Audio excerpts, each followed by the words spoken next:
Huge classes, a bigger workload, and more responsibility? Everything gets bigger in college, even your waistline if you're not careful. Hi, I'm Veronica with WatchMojo.com, and today we're looking at ways to avoid the dreaded freshman 15. What is the freshman 15? The dreaded freshman 15. Freshman 15 comes from the weight gain that many students experience when they first begin college.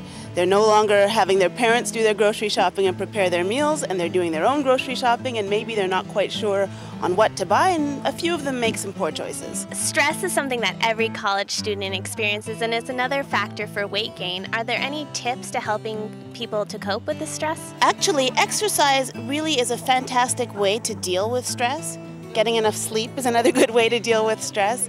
And giving yourself enough time to get your work done at a pace that is a little healthier, maybe not as stressful as trying to get everything done at the last minute. Cramming is certainly a good way to increase your stress. Well, you mentioned exercise. Besides going to the gym, what other options do students have while they're on campus? I think if you want to make exercise more of a priority in your life, it's always possible to include it, because there are a lot of things that you can do in your home, there are things that you can do in your dorm room, there are things you can do right around campus. Nowadays, a lot of video game consoles give you a good outlet for getting some physical activity, so I think there's always a way to fit it in. Do you think you can show us some moves and exercises we can do in the dorm room to stay fit?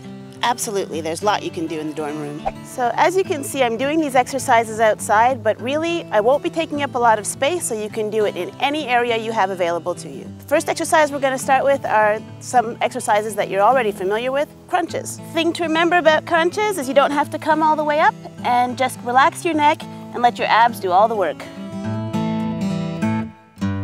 The next exercise we're going to do is called the tricep dip.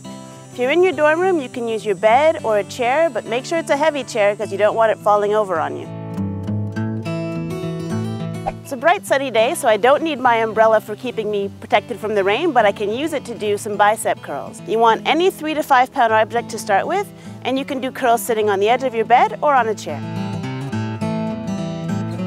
Another good exercise you can do can help you from getting sore wrists from all that writing and typing you're going to have to do. It's called the wrist curl, and you can do it in 2 ways.